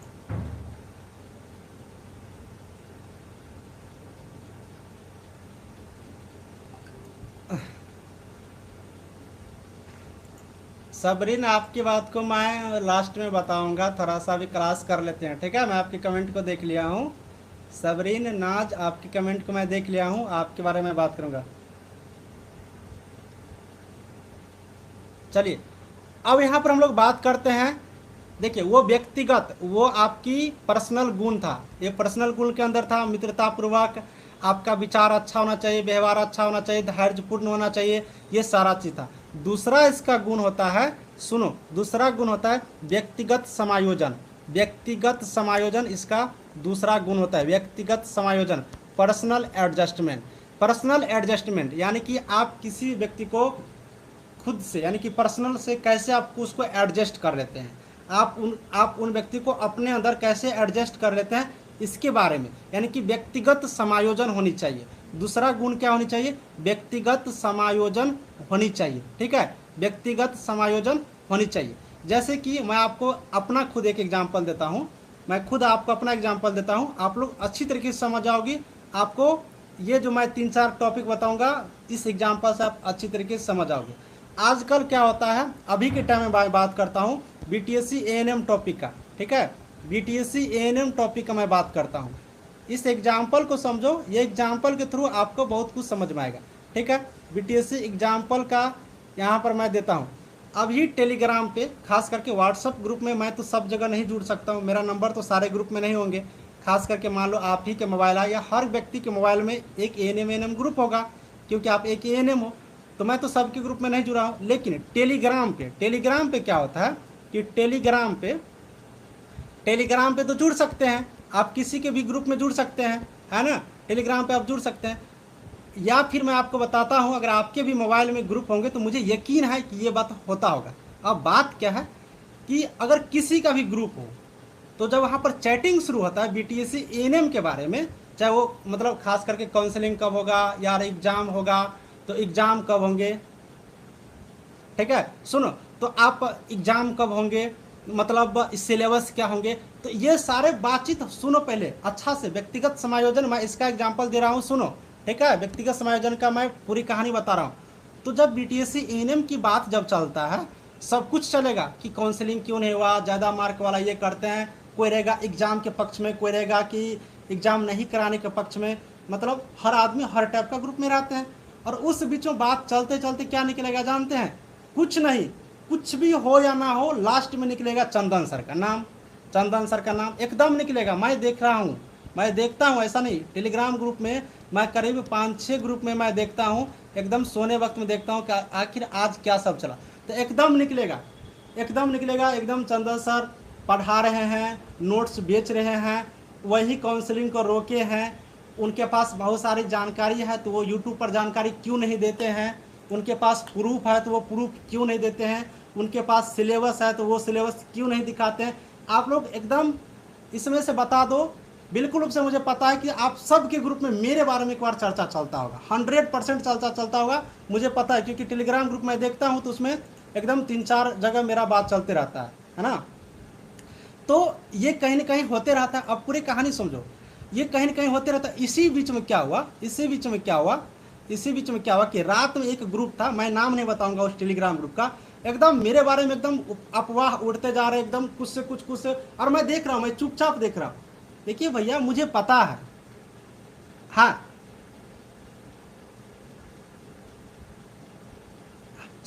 सुनो मैं बताता हूँ, सुनो ये एग्जाम्पल सुनो, इनके बारे में पूरा समझ आओगे पर्सनल एडजस्टमेंट क्या होता है। तो रात में मैंने जब देखते देखते मुझे नहीं रहा गया, मेरे बारे में बहुत कुछ पूछ रहे थे, तो हम पहले क्या सोचे, सुनो, बहुत सारे कैंडिडेट नहीं होंगे, मैं बताता हूँ। तो हम उनको बोले कि उन लड़का को बोले कि कुछ नहीं, हम उनको बोले कि आप पर्सनल मुझे चैट करो, ठीक है। उसको हम कुछ नहीं बोले, क्योंकि मुझे पता है, अफवाह उन्हीं का उड़ता है जो आगे बढ़ते हैं यूट्यूब पे। यूट्यूब के मामले में, यूट्यूब छोड़ो, फिजिकली रूप से पूरे बिहार में, है ना, पूरे बिहार में सबसे नंबर 1 चैनल मेरा है। और आज तक हम कभी नहीं बोलते हैं कि यूट्यूब का फास्ट इन्फॉर्मेशन सबसे नंबर 1 चैनल मेरा है। आज तक नहीं बोला हूँ, कभी नहीं बोला हूँ और बोलूँगा भी नहीं, क्योंकि मुझे पता है मुझे सब लोग प्यार देते हैं। क्या ज़रूरत है बोलने की? सारे लोग बोलते हैं कि यूट्यूब पे नंबर 1 हेल्थ डिपार्टमेंट के नंबर 1 यूट्यूब चैनल, क्या जरूरत है ये बोलने की? विद्यार्थी वो सुनने के लिए नहीं आते हैं, वो उनको जानकारी सुनना है, वो जानकारी बता दीजिए, वो सुन के चले जाएंगे, आपको लाइक एक मिल जाएगा, सब्सक्राइब देके आपको चले जाएंगे ये सुनने के लिए। तो उनको हम एक ही बात बोले कि आप पर्सनल यहाँ पर बात करो, पर्सनल बात करो। उसके बाद आप वाह उड़ाना कि हम नोट्स बेचते हैं, कि हम क्लास चलाते हैं, कि हम क्लास बेचते हैं, कि मेरे पास कहाँ से न्यूज आता, ऑल जानकारी मैं आपको प्रोवाइड दे दूंगा। बस 1 मिनट आप मेरे से बात कर लो, लेकिन पर्सनल बात करो, क्योंकि ग्रुप में बात करेंगे तो आपकी बेइज्जती हो जाएगा। ग्रुप में जब मैं बात छोड़ दूंगा तो आपको बेइज्जती हो जाएगा, आप समझ लो। वो मुझे पर्सनल किया, मैं उसको नंबर लिखवाया, मैं बोले कि मेरे नंबर लिखो और मेरे नंबर पे फ़ोन करो, या आप अपना नंबर दो मैं आपको फ़ोन देता हूँ। तो वो डरने लगा, नहीं नहीं सर मैं नंबर नहीं दे सकता हूँ। बोले क्या दिक्कत है, मेरे नंबर पूरे बिहार में हर जगह है, मैं नंबर देता हूँ, मेरे से बात करो ना आप। जब मैंने उनको बताया, जब मैंने एक ही बात बताया कि आप बिहार में उठ के चले जाओ, सो के उठो और चले जाओ, किसी भी एएनएम से मिलो, 100 एएनएम से मिलोगी तो वहाँ पर मेरा 70 से 80 एएनएम मेरा स्टूडेंट मिलेगा, ये मेरी दावा है। क्योंकि मैंने इतना किया हूँ, इतना खड़ा कर दिया हूँ एएनएम। अभी पढ़ भी रही है मेरे साथ, बहुत सारे सुन भी रही होगी, ठीक है। इतना खड़ा क्यों, कैसे हुआ, कैसे हुआ? उस टाइम आप क्यों नहीं बोले कि सर आप नोट्स मत बेचो, एग्जाम है, नोट्स मत बेचिए, हम ऐसे पास कर जाएंगे? क्यों नहीं? उस टाइम तो मैंने सिर्फ 75 में नोट्स बेचा था, है ना। तो ये क्या हुआ, ये क्या हुआ, पर्सनल एडजस्टमेंट हुआ। हम उसको फ़ोन किए, उनको फ़ोन किए, पर्सनल बात की, मैं कहाँ ले जा रहा हूँ कहानी को, इस चीज़ को समझो।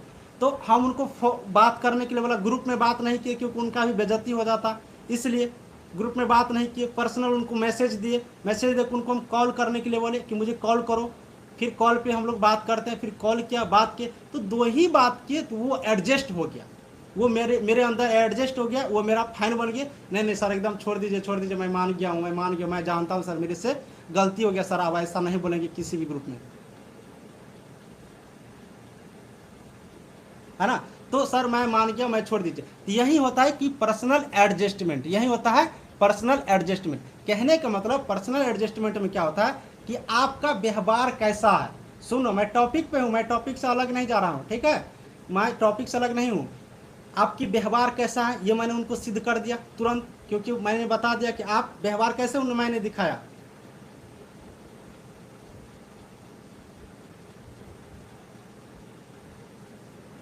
ठीक है, सुनो, पहले सुनो, मैं सबका कमेंट पढ़ रहा हूँ, है ना। तो मैंने उनको बता दिया कि व्यवहारिक, मेरा व्यवहार क्या था कि मैंने उनको पहले बोल दिया कि आप ग्रुप में मत चैट करो, क्योंकि मुझे पता था कि यहाँ पर बहुत सारे लोग हैं, इनका बेइज्जती हो जाएगा। तो उनके व्यवहार का मैंने ख्याल रखा, अपना भी व्यवहार का ख्याल रखा। दूसरा क्या, उसको संवेदनात्मक, यहाँ पर समझो, मैंने सारा कुछ बता दिया हूँ, मैं टॉपिक से हटा नहीं हूँ और सब कुछ मैंने आपको समझा दिया हूँ, ठीक है। गौर से कहानी सुनोगी तो समझ में आ गया होगा, ठीक है।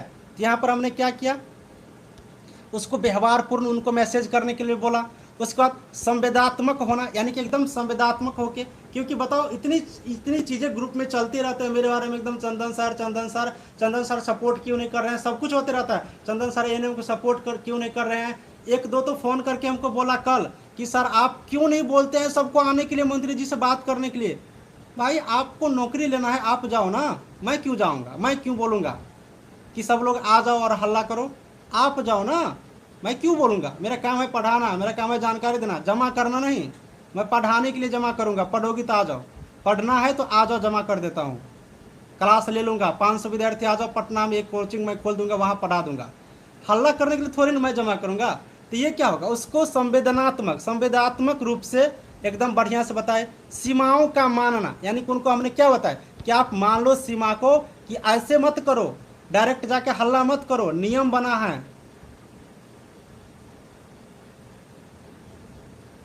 ना। सीमा को मानना, यानी कि आप इन बात को मानो, ये एक फिक्स लाइन है कि सरकार ने नियम बनाया है विधानसभा में सत्र में बात बता दिया गया है, ये नियम बना है। इस नियम को आप लोग प्रयोग करके कुछ भी करके आप ये मत कर दो। जैसे कि एक और अफवाह उड़ा था, अफवाह क्या, मुझे फ़ोन करके भी बताया गया था। मैं सब कुछ बताना नहीं चाहता हूँ यूट्यूब पे, क्योंकि मुझे पता है यार, मुझे सब लोग चाहते हैं, एक गलती कर दी तो मैं उसको माफ़ कर देता हूँ, ठीक है।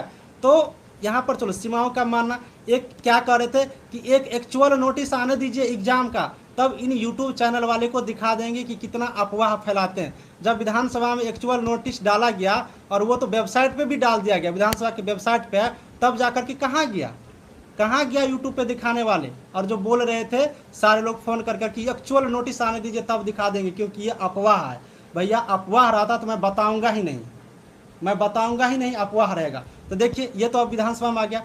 कुछ दिन के बाद बीटीएससी की वेबसाइट पर आएगा क्या कि बीटीएससी की वैकेंसी कैंसिल कर दिया गया, एक नया वैकेंसी आया, ये विज्ञापन कैंसिल होगा, ये तय है, कैंसिल होगा, नया विज्ञापन आएगा, परीक्षा होना है, ये सिलेबस होगा, सारा चीज़ दिखेगा। ये हो गया सीमा का मानना। आप एक सीमा का मान रहे हैं ना कि नोटिस डालेगा तब हम कुछ करेंगे, यही चीज़ होना चाहिए, सीमा को मानना। गतिशील होना मतलब क्या, हाँ लेट बहुत हो रहा है, बिल्कुल रूप से। गतिशील होने का मतलब क्या कि कोई भी काम करने के लिए एकदम गतिशील होनी चाहिए।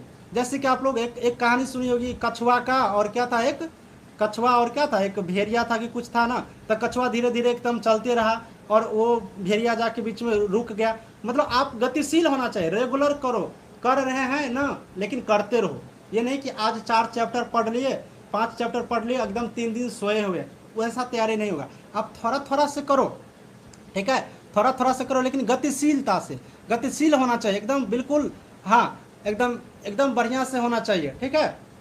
हाँ, चूहे की और वो कछुआ की कहानी थी, बिल्कुल रूप से। तो आपका एकदम होना चाहिए, है ना। वो कोई कह रहा है कचरा, कछुआ, खरगोश, ठीक है, जो भी कुछ हो, रेबिट, हाँ, फुर्तीला, हाँ ठीक है, वो भी मतलब आपका गतिशील यहाँ पर होनी चाहिए, है ना। ये बिल्कुल रूप से यहाँ पर गतिशील होनी चाहिए। ये सारे का सारे यहाँ पर, ये सभी का सभी यहाँ पर क्या है, गुण है। इसके साथ ही यहाँ पर सुनो कि मानसिक रूप से स्वस्थ भी होना चाहिए, मानसिक रूप से स्वस्थ होना चाहिए, आत्मसम्मान देना चाहिए, और आपको उससे संबंधित ज्ञान भी होनी चाहिए। उससे संबंधित क्या होनी चाहिए, ज्ञान भी होनी चाहिए, है ना। उससे संबंधित क्या होगा, ज्ञान भी देनी चाहिए। तो ये सभी आपको पर्सनल एडजस्टमेंट करना होता है। पर्सनल एडजस्टमेंट कि आप कैसे आत्मसम्मान करते हैं, कैसे सीमा का पालन करते हैं, कैसे आपके पास ज्ञान होनी चाहिए, कैसे लोग को मोटिवेट कर पाएंगे। तो ये आपको पर्सनल एडजस्टमेंट यानी व्यक्तिगत रूप से किसी को कैसे एडजस्ट करते हो, कैसे उसको यहाँ पर समायोजन करते हो, अपने अंदर ले आते हो, उनको एकदम समझा देते हो। तो ये हो गया पर्सनल एडजस्टमेंट। एक बार बता दो पर्सनल एडजस्टमेंट का मतलब समझ गई? जल्दी से बताओ कमेंट करके।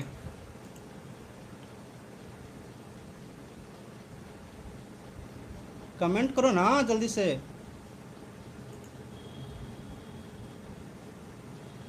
सबरीन नाज करे कि मैं तो हो ही नहीं ग्रुप में। सबरीन ग्रुप में हो तुम?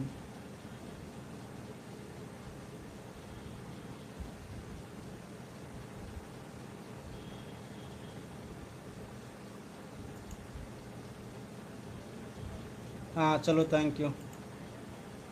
एकदम आप लोग समझ गए तो मैं समझता हूँ कि मैं एकदम बहुत कुछ कर लिया हूँ। आप लोग को समझा देना। चलिए एक बात और समझ लो। एक बात मैं बता देता हूँ आप लोग को। मैं एक बात बता देता हूँ, मेरा पढ़ाने का अलग तरीका है, सब लोग का पढ़ाने का अलग तरीका होता है, सभी सर का पढ़ाने का अलग तरीका होता है। मैं जब पढ़ाने लगता हूँ तो जो मुझे अच्छा लगने लगता है पढ़ाने में, वह मैं उसे पढ़ाते ही रहता हूँ। इसलिए आप लोग को घबराना नहीं। आज सिर्फ कम्युनिटी हेल्थ नर्सिंग का ही चलेगा, आप लोग को प्राइमरी हेल्थ केयर का क्लास नहीं चलेंगे, ठीक है। थोड़ा इसलिए इसको थोड़ा सा आप लोग पढ़िए, ठीक है, इसलिए थोड़ा सा आज पढ़ लीजिए, ठीक है। प्राइमरी हेल्थ केयर का नहीं चलेगा, सेकेंड क्लास का कोई इंतजार नहीं करना। अरे ग्रुप में नहीं हो तो मैं बताऊंगा ग्रुप की कहानी लास्ट में, ठीक है। जो ग्रुप में नहीं हो मैं जोड़ दूंगा।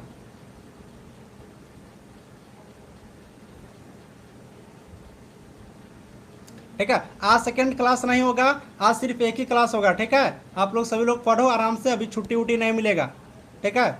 चलो देखिए अगला गुण है शिक्षित होना, एजुकेशनल बैकग्राउंड। यानी कि एक काउंसलर का जो काउंसलिंग लेते हैं उसको क्या होना चाहिए, शिक्षित होना चाहिए। क्या होना चाहिए, शिक्षित होना चाहिए।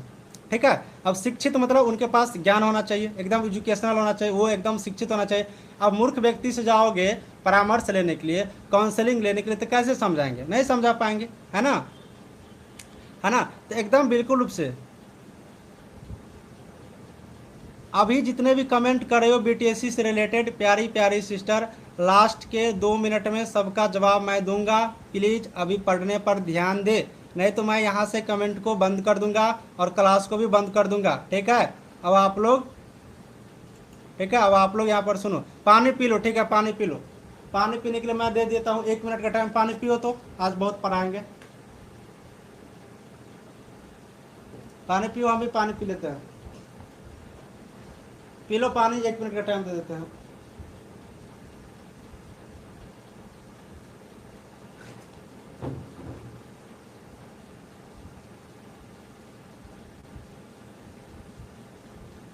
आठ बज के 8 मिनट में शुरू करेंगे, पानी पी लो जल्दी।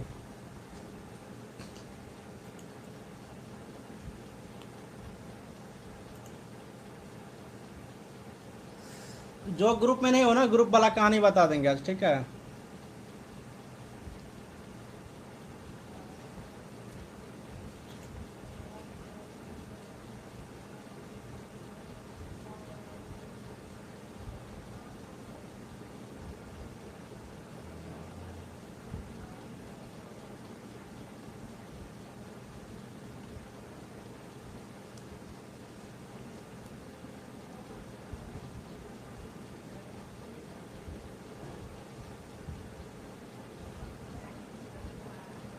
चलो शुरू करते हैं।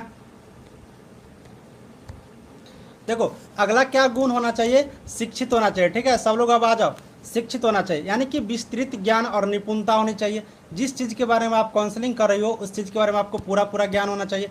प्रेरित और विश्वसनीय, यानी आप किसी को प्रेरित कर सकते हैं, ये गुण आप में आना चाहिए। विश्वसनीय आप पे होना चाहिए। काम की लगन होनी चाहिए, यानी कि 10 मिनट का टाइम कहाँ से देंगे, पढ़ो चुपचाप।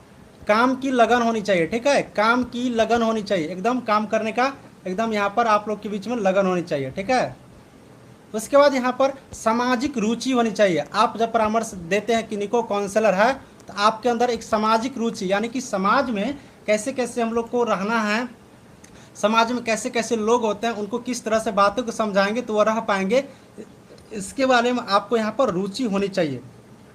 बुद्धिमान और निर्णय लेने में सक्षम होनी चाहिए, यानी कि आप जब किसी व्यक्ति को निर्णय लेने के बारे में बताते हैं तो आपके पास उतना बुद्धिमान होनी चाहिए, बुद्धिमत्ता होनी चाहिए कि निर्णय लेने में आप सक्षम हैं। यानी कि मान लो कि किसी को बोल रहे हो कि आप शादी कर लो, मान लो किसी लड़का को आप बता रहे हो कि काउंसलिंग कर रहे हो उनका, और किसी लड़का का काउंसलिंग कर रहे हो और आप बता रहे हो कि आप शादी कर लो, तो आप निर्णय लेने के लिए उनको बोल रहे हैं, तो आपको यहाँ पर एकदम बुद्धिमत्ता दिखाना होगा कि आप किस तरह से करें कि शादी कर लो। देखना होगा वो कमा रहे हैं कि नहीं, आप अपने से रह पाएंगे कि नहीं, 5 लोगों के परिवार चला पाएंगे कि नहीं, उनका क्या व्यवहार है। तो ये क्या है कि आप जब निर्णय लेते हैं तो आपकी बुद्धिमत्ता होनी चाहिए। सकारात्मक रुचि, यानी जब आप कोई भी काम करते हैं तो आपका माइंड हमेशा पॉजिटिव होना चाहिए। आपकी माइंड क्या होना चाहिए, हमेशा पॉजिटिव होना चाहिए। जैसे कि मैं आपको बता देता हूँ, एक ये चीज़ सब जो है ना एकदम अपने अंदर लेने वाली बात है, यानी कि ज्ञान की चीज़ है।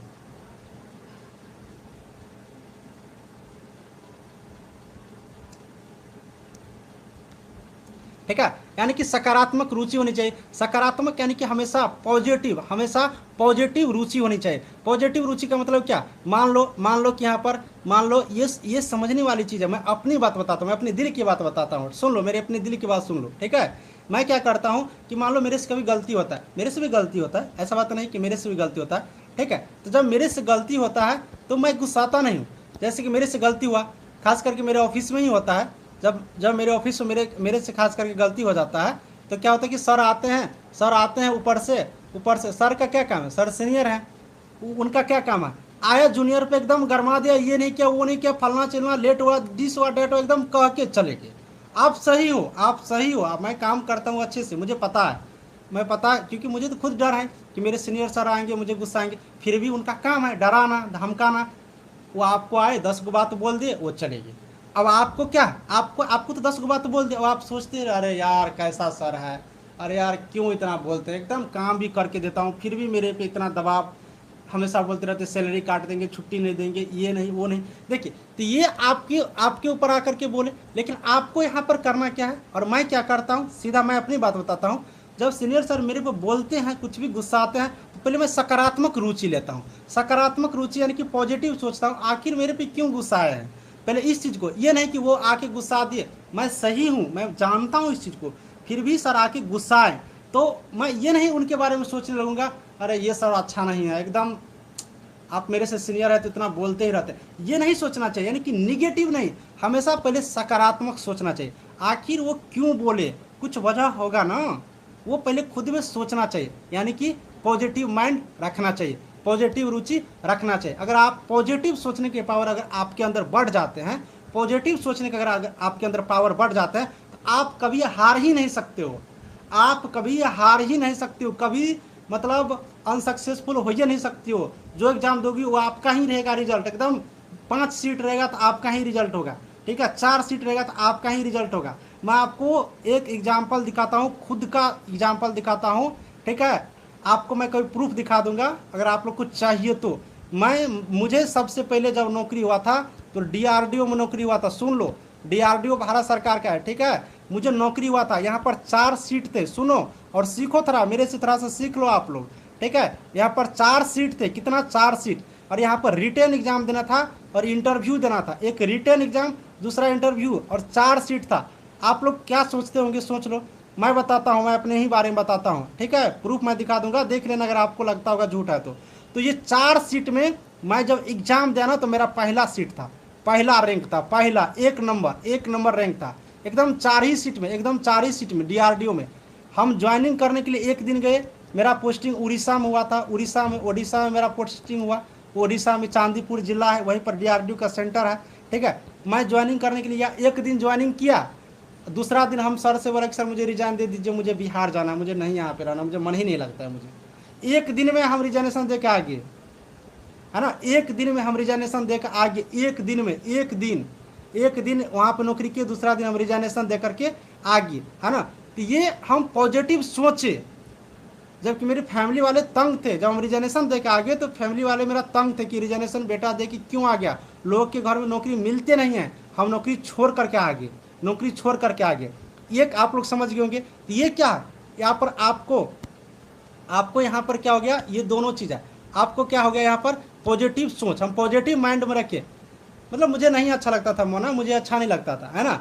दूसरी बार क्या हुआ, दूसरी बार मैं बताता हूँ, मुझे बहुत जब दबाव पड़ने लगा घर पे नौकरी के लेकर के, मुझे बहुत दबाव पड़ने लगा, तो हम सहरसा में भी नौकरी किए हैं, ठीक है, सहरसा में भी नौकरी किए हैं, ठीक है, सहरसा इंजीनियरिंग कॉलेज में हम नौकरी किए हैं, ठीक है, सहरसा इंजीनियरिंग कॉलेज में 8 महीना हम नौकरी किए, 8 महीना यहाँ पर नौकरी कर लिए, 8 महीना, ठीक है, सिर्फ 8 महीना नौकरी किए, और यहाँ पर भी हम छोड़ दिए, यहाँ पर, है ना, है ना। तो ये क्या, आप सकारात्मक सोच जब रखिएगा ना, मुझे अच्छा नहीं लगता था डीआरडीओ, मतलब दूर है ना, मतलब मेरा सिद्धांत क्या है जानती हो, मेरा सिद्धांत है नौकरी ही करना है, नौकर ही बन के रहना है। नौकरी मतलब क्या, नौकर बन के रहो, सरकार का नौकर बन के रहो। जब नौकर ही बन के रहना है तो अपना बिहार में क्यों नहीं रहेंगे। नौकरी में क्या है, बहुत बड़ा पैसा थोड़ी मिलता है। अब 2 नंबर के पैसा मैं कमाता नहीं हूँ, ईमानदारी से कमाता हूँ, खाता हूँ, तो 2 नंबर की कमाना नहीं तो बहुत ज़्यादा पैसा मिलता नहीं है। तो इसके लिए एकदम विदेश जाने की, मुंबई दिल्ली जाने की क्या ज़रूरत है, एकदम पटना में आराम से करो ना, घूमने के लिए जाएंगे ना दिल्ली मुंबई, कमाने के लिए क्या ज़रूरत है। ये मेरा सिद्धांत है, इसलिए हम बिहार आ चुके हैं, ठीक है। तो ये क्या है, सकारात्मक सोच आपको होना चाहिए। सत्यता को सम्मान, लोगों के साथ काम करने में कुशलता, यानी लोग के साथ काम करने में आपको रुचि होनी चाहिए, सत्य का सम्मान करनी चाहिए, एकदम बढ़िया से आप लोग को काम करनी चाहिए। तो ये भी गुण आपके साथ होनी चाहिए, ठीक है। उसके बाद और भी थोड़ा सा सुनो, ठीक है, आज बहुत कुछ जान लियो मेरे बारे में आप लोग, ठीक है। उसके बाद अगला गुण क्या होता है, स्वास्थ्य और व्यक्तिगत दिखाई देना, यानी कि आपका पर्सनल अपीयरेंस होना चाहिए, और आपका स्वास्थ्य एकदम अच्छा होना चाहिए। ये भी चीज़ आपके अंदर होना चाहिए। अगर आपका पर्सनल आप स्वस्थ हैं, आपका पर्सनल अपीयरेंस बढ़िया है, यानी कि आपकी पर्सनैलिटी बढ़िया है, तो आप एक आपके अंदर ये गुण होना चाहिए, आपकी पर्सनैलिटी और आपकी स्वस्थता, आपकी गुण होना चाहिए। अब यहाँ पर पर्सनैलिटी का मतलब क्या होता है, थोड़ा सा ये समझो। देखो ये सब चीज़ क्या है ना, ये सब चीज़ क्या है ना, ये सब चीज़ सब सिर्फ एग्जाम के लिए इम्पोर्टेंट नहीं है। मैं जो अपने एग्जाम्पल देकर आपको बता रहा हूँ, आपको मैं मोटिवेट भी कर रहा हूँ, मतलब ये सिर्फ एग्जाम के लिए नहीं है, एक रियलिटी जीने के लिए आपको सीखना होगा, किसी से आपको सीखना होगा। तो सीखने के लिए मैं अपना एग्जाम्पल दे देता हूँ, मैं किस किस तरह से नौकरी करता हूँ, कैसे छोड़ देता हूँ, कैसे मैं ये करता हूँ, मैं सब कुछ बताऊँगा, ठीक है, सब कुछ बता दूँगा, ठीक है। तो ये पर्सनल अपीयरेंस मतलब पर्सनालिटी, ये क्या चीज़ होता है, इस चीज़ को थोड़ा सा समझ लो। पर्सनालिटी का मतलब ये नहीं होता है कि एकदम बढ़िया वाला लिपस्टिक लगा लो, एकदम बढ़िया वाला एकदम टॉप जीन्स पहन लो चले जाओ, ये पर्सनैलिटी नहीं होता है। पर्सनैलिटी में सारा कुछ आता है, आपको बोलने की तरीका क्या है, आप जूनियर से कैसे बात करते हैं, आप सीनियर से कैसे बात करते हैं, आप कहीं पर जा रहे हैं तो आप कपड़ा किस तरह से पहन के जा रहे हैं। जैसे ऑफिस, जैसे मैं ऑफिस बताता हूँ, मैं ऑफिस की मैं बात बताता हूँ, जैसे कि ऑफिस है ना, जैसे ऑफिस में क्या, ऑफिस में क्या कि फॉर्मल ड्रेस, हम लोग के ऑफिस में खास करके सचिवालय में जहाँ पर हम जॉब करते हैं, ठीक है, वहाँ फॉर्मल ड्रेस अलाउ है। अब वहाँ पर फॉर्मल ड्रेस अलाउ है, तो आप जीन्स पहन के नहीं जा सकते हैं, टी शर्ट पहन के नहीं जा सकते हैं, वो आपको पर्सनल लाइफ में पहनना है तो पहन लो। तो ये क्या है, आप जिस जगह पे जॉब करते हैं वहाँ की ड्रेस क्या है, वहाँ की क्या कपड़ा पहनने की, तो आपकी क्या क्या चीज़ बोलने की क्वालिटी होनी चाहिए। जूनियर से, अब ये नहीं कि आप बहुत बड़े पोस्ट पे तो जूनियर क्या इधर आओ इधर आओ, मतलब नहीं, आपकी जूनियर से कैसे बात करेंगे, सीनियर से कैसे बात करेंगे, बैचलर से कैसे बात करेंगे, फ्रेंड से कैसे बात करेंगे, मम्मी पापा रिलेशन, कोई अननोन व्यक्ति मिल जाते हैं रास्ता में, बस में, ट्रेन में, कहीं पे भी, सबसे पहले बात करने की आपके पास क्या क्वालिटी है, क्या क्षमता है।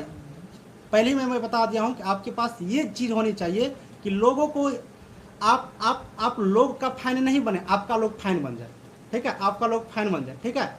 जैसे कि मैं आपको एक एग्जांपल देता हूँ, मुझे पता नहीं था कि मैं इतना आगे बढ़ जाऊंगा एएनएम के फील्ड के क्षेत्र में, हेल्थ डिपार्टमेंट के फील्ड के क्षेत्र में। मैं पहले इससे रिलेटेड नहीं था, मैं कुछ और करते थे, हम इधर आकर के ये किए, ठीक है, इधर आकर के। तो जब मैं एक वीडियो बनाया ना, एक वीडियो सिर्फ मैंने बनाया हो ना, आप लोग को दिखा दूंगा एक दिन वो वीडियो निकाल करके, एक वीडियो बनाया ना, तो आपको मैं बता देता हूँ 4600 सब्सक्राइबर आ गया, 4600 लोग जुड़ चुका मेरे साथ। क्यों जुड़ा बताओ, 4600 जुड़ना एकदम बहुत ये चीज़ होता है। सिर्फ एक वीडियो मेरे पास सिर्फ 4600 सब्सक्राइबर आया, तो ये क्या है, हमें तो कोई नहीं देख रहा था, मेरी आवाज़ सिर्फ लोग सुने, तो मेरी आवाज़ की क्वालिटी भी देखा गया होगा। मैं जैसे ऑब्जर्व करता हूँ, मेरी आवाज़ की क्वालिटी देखे होंगे, मैं जो चीज़ बता रहा हूँ उसमें कितनी दम है, उस चीज़ में कितनी दम है, उसमें कितनी सच्चाई है, उस पर लोग कितना यकीन कर सकते हैं, तो ये चीज़ भी देखा है। उसके बाद मुझे बताने की जो कला है, क्योंकि सुनेंगे तो बच्चे भी सुनेंगे, बूढ़े भी सुनेंगे, मम्मी भी सुनेंगे, पापा भी सुनेंगे, स्टूडेंट भी सुनेंगे, उनके बेटा बेटी भी सुनेंगे, सारे लोग वो वीडियो देखेंगे। तो वो लोगों को मैं किस तरह से समझाऊं कि सारे एज के लोग समझ आएंगे। ऐसा नहीं ना है कि मैं एएनएम को पढ़ा रहा हूं तो सिर्फ एएनएम सिस्टर नहीं, एएनएम में क्या होता है मैं कहानी बता देता हूँ। एएनएम में किनका किनका लोग वीडियो देखता है, एएनएम वाली स्टूडेंट देखती है, एएनएम वाले की बॉयफ्रेंड देखते हैं, एएनएम वाले के हस्बैंड देखते हैं, एएनएम वाले के पापा देखते हैं, एएनएम वाले की मम्मी देखते हैं, उनके ससुराल के लोग देखते हैं, उनके मायके के लोग देखते हैं। ये सारे लोग मुझे फ़ोन किए हैं ना, तब मुझे पता चलता है कि उनके मायके की भी लोग फ़ोन करके मुझसे बात करते हैं, उनके ससुराल वाले भी मुझे थैंक यू बोलते हैं कि सर आपके वजह से मेरे इनका सिलेक्शन हो गया, है ना। किनका बॉयफ्रेंड मुझे फ़ोन करके बोलते हैं कि सर आप नोट्स दे दीजिए, मुझे बिल्कुल यकीन है, वो बोलते हैं तो मुझे पता चलता है। तो ये क्या है, पर्सनैलिटी, ये क्या एक पर्सनैलिटी है। और आपका जो कपड़ा पहनने के लोग पर्सनैलिटी मानते, ये कपड़ा पहनना भी एक पर्सनैलिटी है। ये नहीं कि आप बहुत मतलब बढ़िया हो, मान लो कि आप बहुत अच्छे पोस्ट पर, मान लो कि आप बहुत अच्छे पोस्ट पर और आप कुछ भी पहन लो, मतलब मैं तो बहुत अच्छा नौकरी कर रहा हूँ, मैं कुछ भी पहनूंगा तो मुझे वैल्यू करेंगे, नहीं। आप जिस लेवल के हैं उस लेवल से आपको पहनना भी पड़ेगा। बाबा का एग्जाम्पल लो, बाबा क्या करते हैं, हमेशा बाबा वाला ड्रेस पहनते हैं। खिलाड़ी क्या करते हैं, खिलाड़ी वाला ड्रेस पहनते हैं। डॉक्टर्स क्या करते हैं, आप लोग एप्रन पहनती हो। तो ये क्या, आपकी पर्सनैलिटी होना चाहिए। समझ गई, पर्सनैलिटी का मतलब सब कोई समझ गई क्या होता है, एक बार कमेंट करके बताओ। बताओ, पर्सनालिटी का मतलब समझ गई सभी का सभी? इतना देर से मैं चिल्ला रहा हूँ, समझ गई?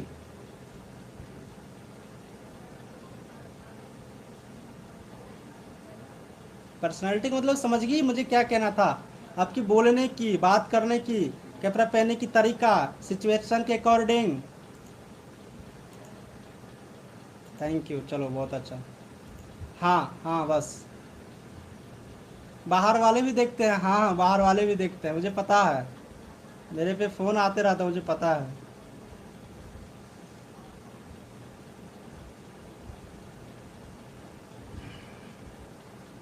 चलो, तो अब अगर आप लोग समझ गई तो समझो ये सारे टॉपिक आपको समझ में आ गया। ये सारे टॉपिक आपको समझ में आ गया। देखो वही सब चीज़ लिखा हुआ है। आवाज़ में मधुरता होनी चाहिए, मैं बता दिया हूँ। एकदम स्वतंत्र होनी चाहिए। इसके बाद यहाँ पर क्या है? इसके बाद क्या है? एकदम यहाँ पर देख लो, तालमेल। देख लो, कहानी मैं बता दिया हूँ। हाँ हाँ, तालमेल रखना, खुश दिखना, पहले बता दिया हूँ। तालमेल, बातचीत करने का तरीका, खुश दिखना चाहिए। सहन शक्ति, सहन शक्ति होनी चाहिए, है ना? तो ये सारे का सारे चीज़ क्या है कि पर्सनल एडजस्टमेंट में आता है। मुझे पता था कहानी सुनाएंगे आपको समझ में आ जाएगा। चलो अगला समझो, अगला समझो, मन लगेगा आज पढ़ने में। जीवन में दर्शनात्मक, है ना? जीवन में दर्शन शास्त्र, सॉरी दर्शन शास्त्र, जीवन में दर्शन शास्त्र यानी कि फिलोसफी ऑफ लाइफ, है ना? ये भी होना चाहिए। पहले आप सब्जेक्टिव पढ़ो, याद रहेगा बहुत दिन तक, तब ऑब्जेक्टिव कर पाओगे। यानी कि आपका एक अच्छा चरित्र होना चाहिए, सकारात्मक दर्शन शास्त्र होनी चाहिए, है ना? उसके बाद अनुशासित होना चाहिए, संपूर्ण व्यक्तित्व होना चाहिए। ये चीज़ आपके अंदर होनी चाहिए। ये सारे के सारे चीज़ आपके अंदर क्या है, होनी चाहिए। तब जाकर के आप एक अच्छा काउंसलर हो सकते हैं। तो अभी आपने जितने भी चीज़ें पढ़ी है, ये सभी का सभी क्या है, इनका गुण है। ये सभी क्या है, इनका गुण है। ठीक है?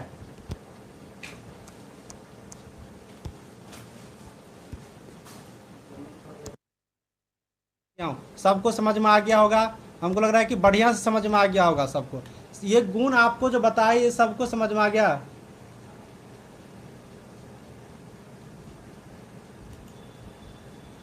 सबको समझ में आ गया क्या ये गुण?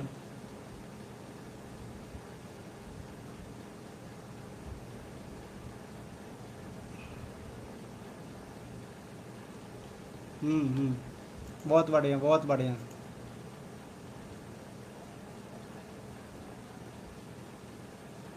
सबरीन नाज करा है कि मेरे पास सिर्फ आपका पर्सनल मैसेज आता है।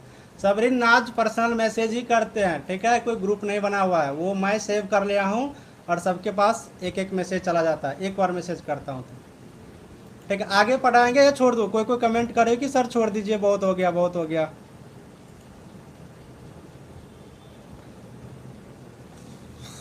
आगे बताऊं या छोड़ दूं? बताओ एक बार कमेंट करके। 1 घंटा और लगेगा इस टॉपिक को ख़त्म होने में।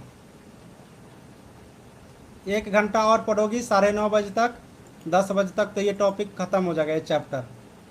मोना बोलेगी सर पढ़ाइए।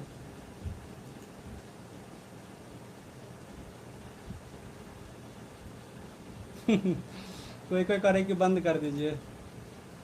9 बजे तक में नहीं होगा, छोड़ूंगा तो यहीं पे छोड़ूंगा। ठीक है? नहीं छोड़ूंगा तो मतलब 9:30 10 बजे तक पढ़ना पड़ेगा। जब पढ़ाऊंगा तो पूरे पढ़ा के जाऊंगा, ठीक है? और छोड़ूंगा तो यहीं पे छोड़ूंगा, क्योंकि थोड़ा सा छोड़ के क्या होगा ना कि वो ठीक नहीं रहता है। ऑनलाइन पढ़ाते हैं ना, ऑनलाइन पढ़ाने में थोड़ा सा के लिए, नहीं नहीं, थोड़ा सा पढ़ाने के लिए पूरा सेटअप करना पड़ता है। ठीक है? आपको मैं टाइम लेता हूँ ना 10-15 मिनट, सेकेंड घंटे के लिए। कभी कभी देखते हो कि मैं कहता हूँ कि 8:10 में और 8:15 हो जाता है, तो सारा सेटिंग करना पड़ता है ना। पढ़ाऊंगा तो पूरे पढ़ाऊंगा, क्योंकि छोड़ूंगा तो इतना पे ही छोड़ूंगा। आप लोग डिसाइड करो।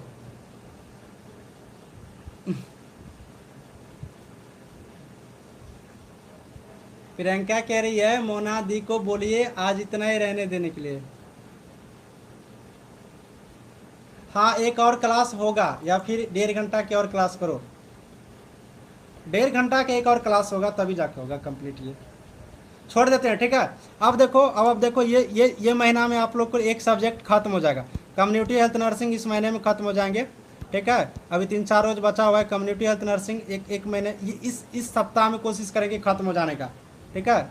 अब छोड़ ही देते हैं, कोई बात नहीं, क्योंकि थोड़ा छोड़ने में दिक्कत होता है, पुनः क्लास को सेट करना, पूरा सेटअप दिखाना, तो थोड़ा सा के लिए ठीक नहीं रहता, ठीक है। तो और आप लोग 10 बजे तक नहीं कह रहे हो पढ़ेंगे तो ठीक नहीं रहेगा। कल 1.5 घंटा क्लास लेंगे, पूरे पूरे 1 घंटा 30 मिनट का क्लास लेंगे, और पूरे का पूरे, हाँ ठीक है। किसी के मन में कोई प्रश्न है तो पूछ लो, छोड़ देते हैं, कल पढ़ा देंगे, इससे आगे कल पढ़ा देंगे। किसी के मन में कोई प्रश्न है तो पूछ लो, ठीक है, छोड़ देते हैं। किसी के मन में कोई प्रश्न है तो आप पूछ लो। चाहिए, चलिए आज की क्लास को यहीं पर ख़त्म करते हैं और मिलते हैं कल शाम को 7 बजे। Thank you.